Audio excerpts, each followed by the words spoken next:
Hadas y dragones, el arte es magia. Capítulo 2. El viaje imprevisto.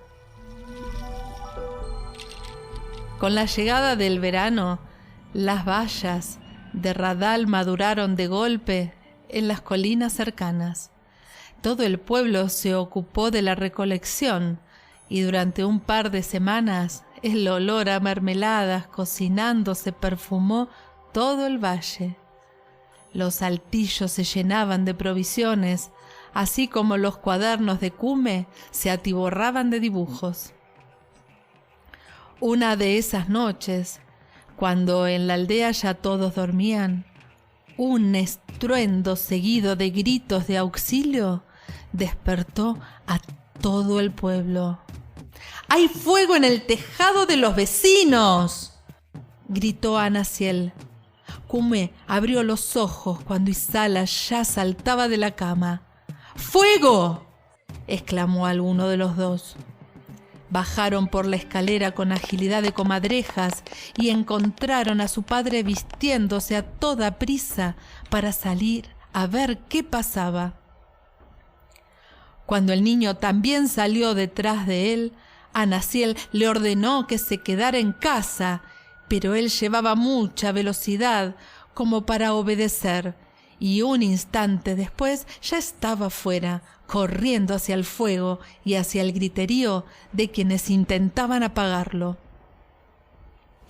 Se paró justo en el momento en el que un inmenso dragón que volaba en la oscuridad arremetía contra otra casa lanzando unas llamas que iluminaban tanto como relámpagos. ¿Qué? Cume se quedó paralizado sin poder creer lo que estaba viendo. La confusión y el bullicio perdieron importancia y sus ojos no parpadearon hasta que la bestia desapareció. Alguien lo arrastró detrás de una pila de leños y le ordenó: «Quédate ahí y no te muevas, que iré a ver que los demás se pongan a salvo del dragón». La palabra de su amigo Nehuen le confirmaron que era cierto. Estaba viendo un dragón de verdad, no era un sueño. Desobedeciendo al sentido común, salió de su escondite intentando ver otra vez a la criatura. Había al menos 3 casas que ardían, mucha gente corriendo y gritando, y en medio de esa desesperación, él estaba agitado de sorpresa y curiosidad. De pronto, algo enorme cayó al suelo, desprendido de la negrura de la noche. Otra vez el dragón negro. Con rápidos movimientos de reptil se abalanzó sobre algunos hombres que huían, y en la desbandada un niño tropezó, quedando tendido en el suelo. ¡Liguel!, gritó Cume al ver al hijo del carpintero inmovilizado por el miedo. Instintivamente corrió a levantarlo y a empujarlo fuera del alcance del dragón.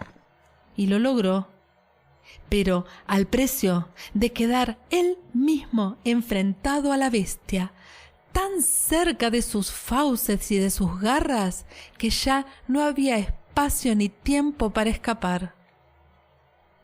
Un instante después, esas garras lo habían atrapado y el dragón alzaba vuelo con un batir de sus inmensas alas negras, creando espirales de polvo y humo al desaparecer en la oscuridad con su presa.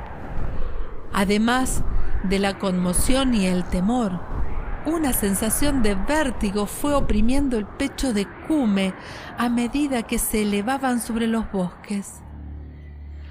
El pequeño Mapuk ni siquiera forcejeó, primero porque sabía que era imposible escapar de esos dedos acorazados, y segundo por miedo de que el dragón lo dejara caer. A pesar de todo, no pudo evitar hacer una inoportuna observación. «Sus garras tienen 5 dedos». En un tiempo que Cume fue capaz de medir, alcanzaron las montañas de lo profundo del Altecam. El sol del amanecer iluminaba ya los picos más altos, mientras los valles seguían en penumbras, cuando Kume cayó en la cuenta de que estaba helado y temblaba, pues a pesar de que el verano ya había llegado, las cumbres seguían cubiertas de nieve y el aire resultaba gélido. El dragón aterrizó suavemente sobre un risco entre 4 toscas columnas de piedra que creaban un escenario macabro, y allí soltó a su prisionero. Una noche sin luna ni estrellas no es tan negra como su cuerpo, pensó Kume con acierto. Luego se arrastró hacia atrás, buscando apoyar su espalda contra la pared rocosa como un animal pequeño. Y allí fue consciente, por primera vez, de que su fin estaba cerca. Al final, el guerrero Wincasi tenía razón. Los dragones son malos, concluyó. El dragón y el niño se miraron a los ojos. Solo se oían el viento tenaz de las montañas y la respiración de la bestia con un gruñido profundo que parecía un volcán revolviendo piedras en su interior. En ese momento, ambos fueron sorprendidos por otra enorme bestia alada que cayó del cielo casi entre ellos, y en el acto se desató una tormenta de rugidos amenazantes. Kume temía mirar, pero desde su rincón, entre las rocas, lo vio todo. Un desafiante dragón blanco arremetía contra el negro. La escaramuza entre los gigantes pronto continuó en el aire, donde chocaron con fuerza de huracanes. Pero repentinamente, y sin signos de haber sido herido, el dragón negro huyó, perdiéndose con toda su negrura en la bruma opaca y húmeda de los valles.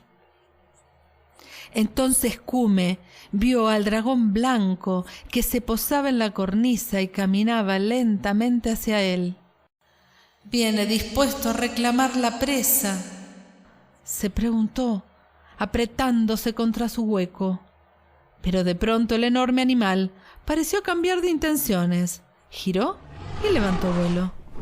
Un largo rato demoró el niño antes de volver a moverse, en parte por el miedo a que alguna otra criatura de leyenda se apareciera y porque todavía no podía asimilar lo que acababa de vivir. Pronto cayó en la cuenta de que debía alejarse de allí cuanto antes, pues era territorio peligroso, y empezó a bajar con dificultad entre las rocas. El frío y la tensión lo habían agotado, pero aún así consiguió recorrer una gran distancia antes de parar a descansar sobre un risco donde los primeros rayos del sol entibiaron su cuerpo, y pronto, sin quererlo, se durmió. Despertó de a poco de un sueño corto y profundo y reconstruyó la historia hasta recordar por qué estaba allí. Entonces se sentó de golpe. Notó que algo se movía a su derecha y al girarse vio la inmensa cabeza del dragón blanco muy cerca de él. El dragón habló. «Mi nombre es Houselin. Nada tienes que temer, niño», dijo, con voz de dragón, pero en lengua de los hombres. Kume no pudo hablar ninguna lengua. El miedo apenas le permitió moverse. «Dark Surion, el dragón que te atrapó, es poco amigo de los humanos», continuó el dragón blanco, «pero nunca había atacado sus aldeas. Tú no eres como él, ¿verdad?». El niño no podía creer con quién estaba hablando. «No soy como Dark Surion, pero él tampoco te habría hecho daño, aunque no entiendo por qué se comportó así. Kume se relajó un poco, pero se mantuvo alerta. El misterioso color blanco del dragón resplandecía con el sol de la mañana. Es voluntad de la tierra que humanos y dragones convivamos sin conflictos, agregó Houselin. Es también mi propósito, pero no el de los humanos. Las palabras del dragón le hicieron pensar en un mundo donde humanos y dragones podrían haber sido amigos, donde las dos culturas podrían haber avanzado juntas, y eso lo llevó a pensar en niños montados en dragones. ¿Volveré algún día a mi casa?, preguntó. Ahora te llevaré con una sacerdotisa de las montañas que te ayudará a volver a tu aldea, dijo Houselin. Yo no puedo llevarte con tu familia. Ya han salido a buscarte y no quiero dejarme ver por más ojos humanos. La inmensa criatura se agachó. Con un gesto le indicó que subiera sobre su escamado lomo, en el espacio entre las alas. Kume obedeció lentamente y trepó creyendo estar en un sueño. Sus escamas están frías, pensó al primer contacto. Luego las golpeó ligeramente con los nudillos para comprobar su solidez. Es un verdadero animal acorazado, concluyó ante esa contundente realidad. Cuando el dragón saltó al aire desde el risco donde estaban, Kume sintió un vacío en el estómago tan fuerte que lo obligó a agarrarse a las crestas con todas sus fuerzas. Volvió a temer por su vida. Sin embargo, en lo que duró el vuelo por esos paisajes infinitamente bellos, no miró otra cosa que el cuerpo formidable del animal, analizándolo hasta donde podía. Houselin bajó a tierra ante la boca de una cueva, de donde salió una anciana de largo pelo gris. Elixiana, este niño debe volver al Valle de los Humanos, dijo el dragón antes de levantar vuelo otra vez. Solo cuando la poderosa presencia blanca del dragón se hubo desvanecido, Kume puso atención en la mujer que se había acercado a él. Tenía la apariencia de una abuela que acababa de preparar un pastel. «Bienvenido seas», le dijo. «Si te ha traído un dragón blanco, debes ser alguien muy especial». «¿Eres un hada o algo así?», preguntó Kume. No le habría extrañado que alguien que vivía en un sitio así y era amiga de los dragones pudiera ser otra criatura fantástica. «Me llamo Elixiana y soy una hechicera», dijo ella sonriendo. «Eso quiere decir que sé de la magia que posee la tierra, las plantas, el viento. Pero no tengas miedo, no soy una bruja malvada». Entraron en la cueva y la anciana sirvió un tazón de caldo humeante que inmediatamente borró el gesto de desamparo de la cara de Kume. Justo entonces él notó que estaban en un recinto amplio y ricamente decorado. «No esperabas encontrarte con esto, ¿verdad?», dijo la hechicera. Y lo cierto era que Kume no sabía qué pensar de un lugar al que lo había llevado un dragón. La anciana comenzó a contarle cómo había llegado hasta allí. «Provengo de Fort Sulain, una ciudad Wincasi al norte del lago Golol. Sin embargo, yo no soy Wincasi. Mis padres pertenecían a uno de los pueblos más antiguos de Landecam, los Aligües, también conocido como los adoradores del árbol simétrico. Ellos habían ido a vivir a la ciudad hacía mucho tiempo. Pese a haber nacido allí, yo nunca me acostumbré al estilo de vida de los Wincasis y me marché en cuanto tuve la oportunidad». No me gustaban ni su actitud bélica, ni sus ciudades amuralladas, ni su división del año en 12 meses. Yo quería aprender la magia de la naturaleza, las cualidades de las plantas y la sabiduría de los ancestros, y eso no era posible en sus ciudades. Me escuchaba muy atento mientras masticaba unas semillas de calabaza. Al verlo interesado, la hechicera continuó.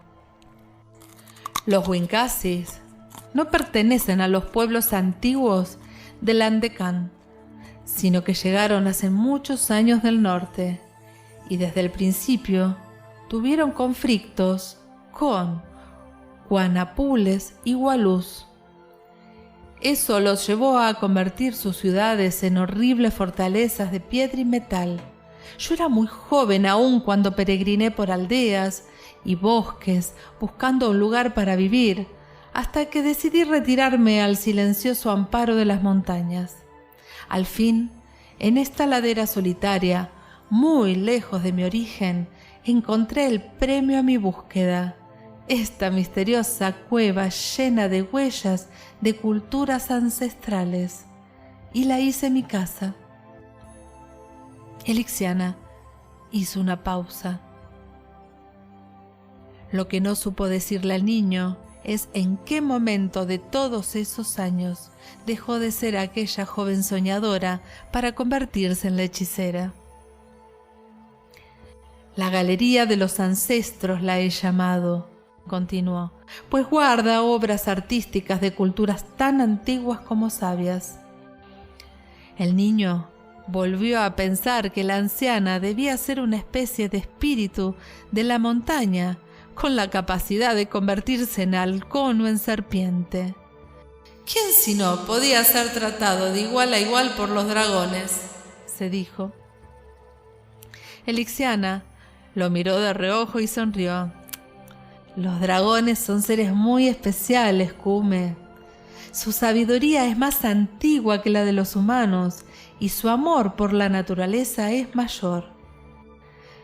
Él se sorprendió porque no recordaba haberle dicho su nombre, pero más se asombró por la declaración de la hechicera acerca de los dragones.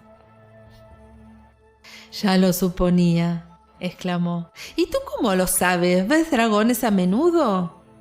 «Digamos que sí, son grandes maestros».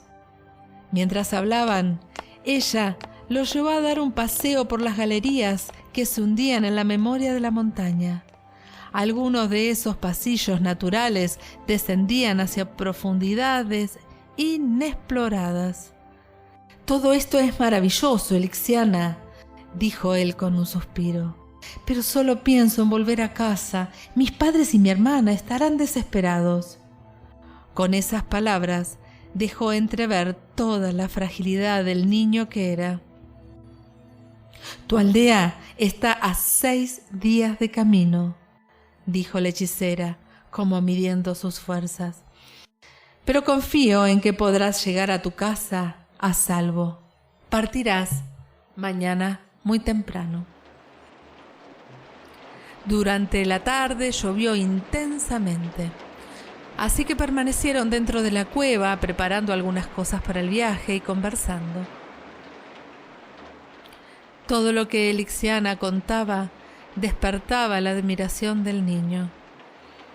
Sus relatos hablaban de humanos, de diferentes criaturas de las montañas, así como de habitantes fantásticos del mundo inmaterial. Cume lamentó no tener su cuaderno y su lápiz justo cuando había tantas cosas que dibujar, empezando por los dragones y siguiendo con las magníficas esculturas. Pronto lo venció el cansancio y se fue a dormir con todas esas imágenes dándole vueltas a la cabeza, acomodándose en su memoria, guardándose para salir en cuanto él tuviera un lápiz a mano. Al día siguiente, cuando el sol se asomaba por el extremo este del lago del Valle Solar, Cume estaba listo para partir con un morral cargado de provisiones. Elixiana lo acompañó hasta un punto del camino en el que le hizo señas para desviarse a la izquierda diciendo: Hay una cosa más que deberías ver ya que estamos aquí. A poca distancia y al borde de un risco, se encontraron con una inmensa escultura en piedra que representaba un rostro. Estaba ahuecado por detrás, como una máscara, cuyos ojos fueran ventanas enfocadas al valle. «Es Tolmec», dijo Elixiana, como si estuviera presentándole a una persona. «Fue esculpida por los tehueles, un pueblo muy antiguo del que poco se sabe. A través de los ojos de Tolmec se ve la verdadera realidad». Una vez más, las palabras de la hechicera sonaron misteriosas para Kume, así que se acercó a la roca tallada a mirar por sí mismo. Lo que vio tenía la atmósfera que tienen los sueños. Árboles, rocas, nubes y animales estaban rodeados de una tenue luz propia y los colores se veían más brillantes de lo normal.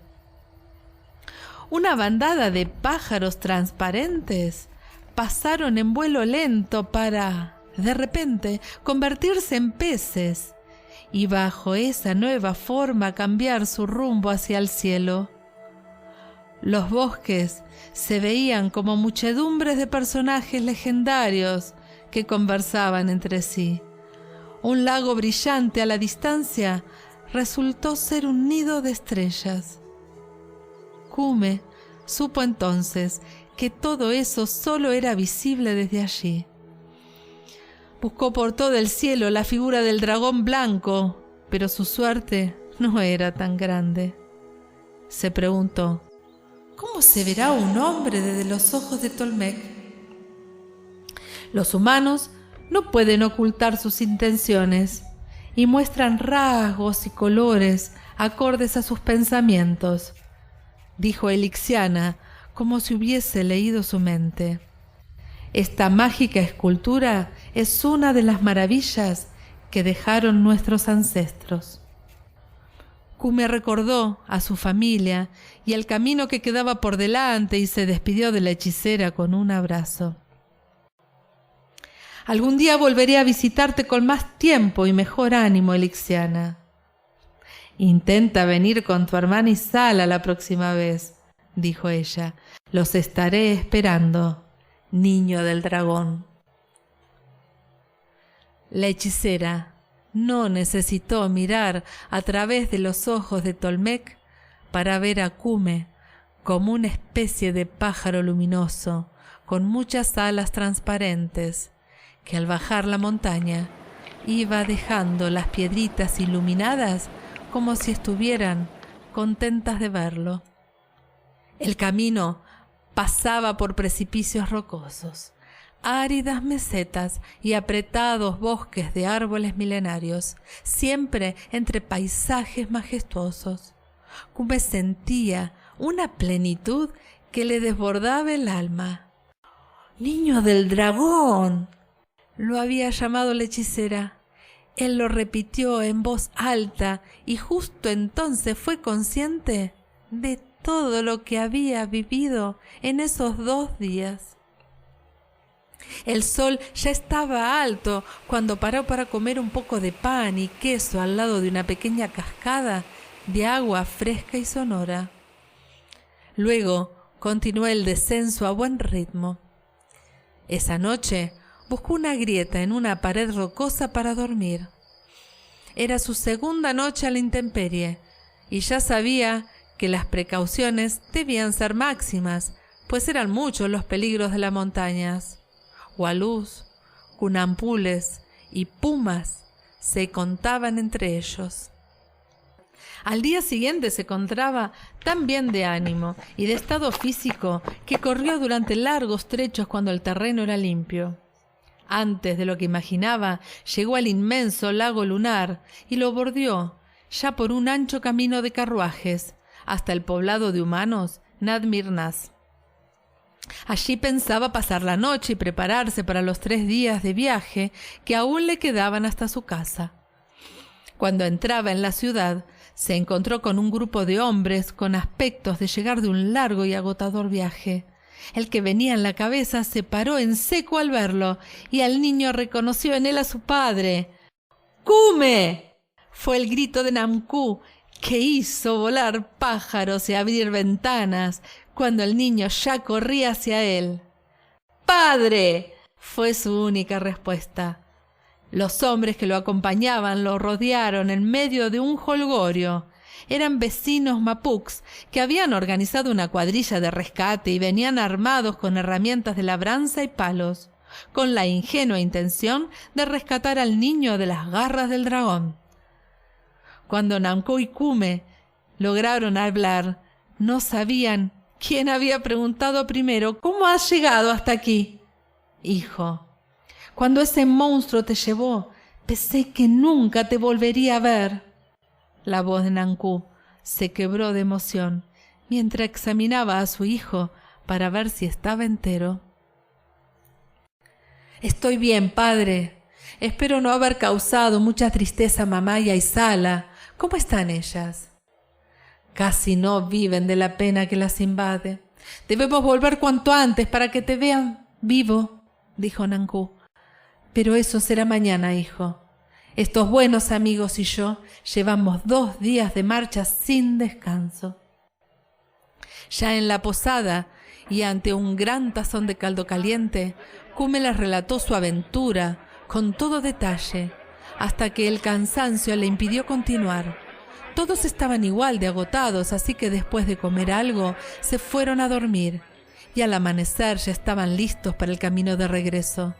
3 días después llegaron a la aldea ante la inmensa algarabía de todo el pueblo, que los veía llegar sanos y salvos. En esos días todos trabajaban en reparar las casas destruidas y quemadas por el dragón negro. Por todos lados se veían hombres cargando troncos y fardos de pajas para rehacer los techos de sus casas circulares. Lo más complejo de la construcción eran las chimeneas centrales, que estaban hechas de piedra y que servían a su vez de pilares donde descansaban todas las vigas. En pocas semanas la aldea había sanado su herida y no quedaban rastros del ataque, aunque el hecho ya había quedado registrado en la historia mapuk. En particular, había pasado a ser un episodio inolvidable en la familia Pewens, pues el sufrimiento había sido muy profundo. Sin embargo, algo les había ayudado a sobrellevar el dolor, dándoles esperanzas. Fue un susurro mientras dormía, hermanito, le confesó Isala. Me decían que estabas bien y que no me preocupara. Podría haber pensado que se trataba de un sueño, pero yo sabía que eran las hadas. Confié en ellas y eso sirvió para que mamá y yo nos tranquilizáramos un poco. Pero no creas que nos quedamos muy tranquilas, hijo, recordó Anaciel. Pronto la normalidad volvió a la vida diaria de los Pewens, aunque algunas cosas habían cambiado definitivamente para Kume. Para empezar, se había convertido en el protagonista a la hora del fuego, donde noche tras noche debía volver a contar su aventura a petición de sus vecinos. El dragón negro podría haberme devorado de un solo bocado, dramatizaba el niño. Pues si estaba furioso, podría haberme partido en 2 con la fuerza de sus garras. Pero gracias al dragón blanco, nada de eso ocurrió.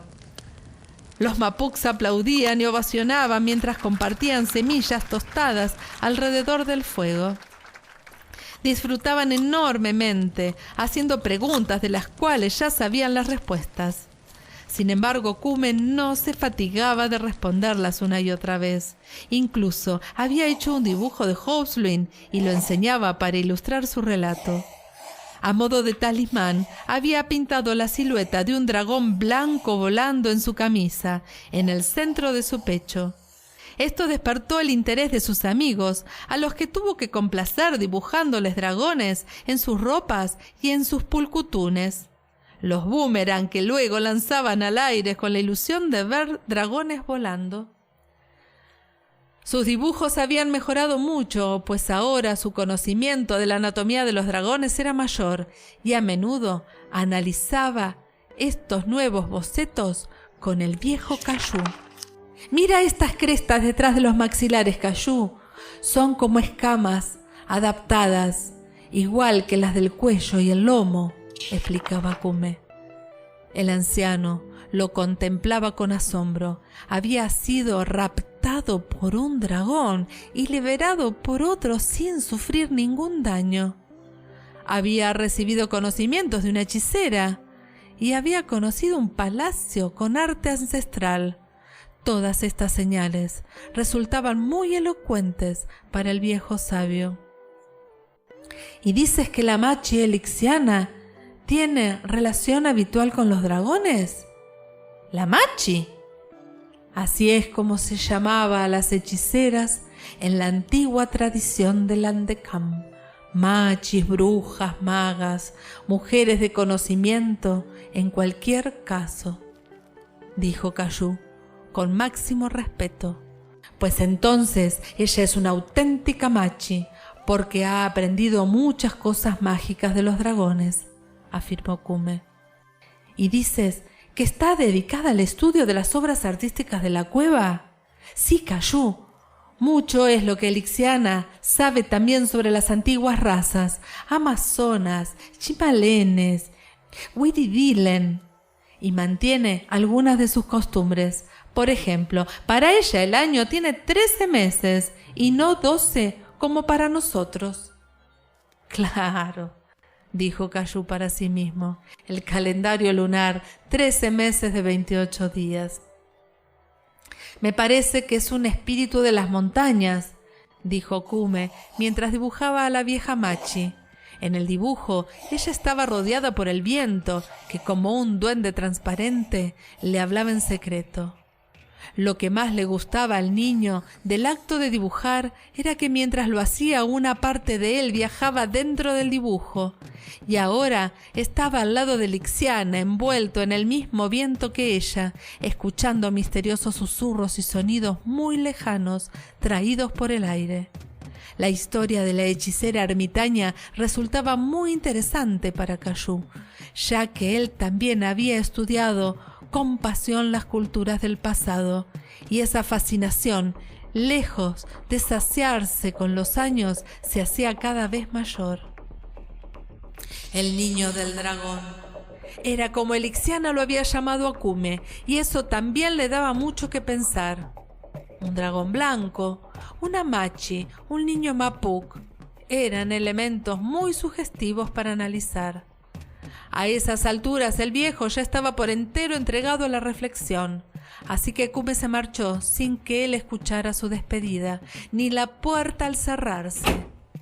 Cayú seguía mentalmente un laberinto de pistas que al final lo condujo a consultar uno de sus libros más queridos.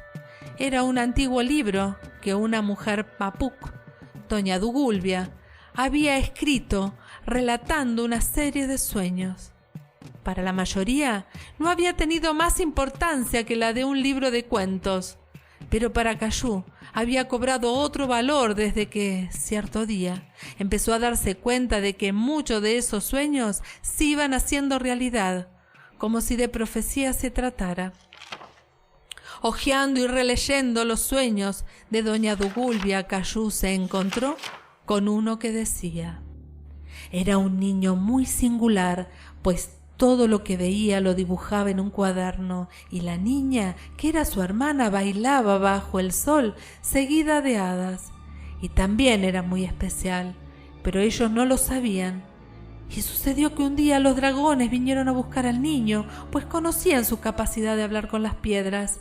Y las hadas llamaron a la niña porque sabían que su voz encauzaba el fuego.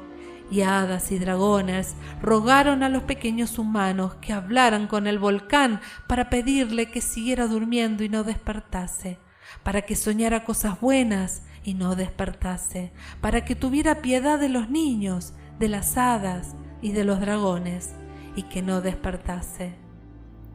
¿Una historia de hadas y dragones?, se preguntó Cayú. Una vez más, su intuición lo había llevado a descubrir cosas muy curiosas.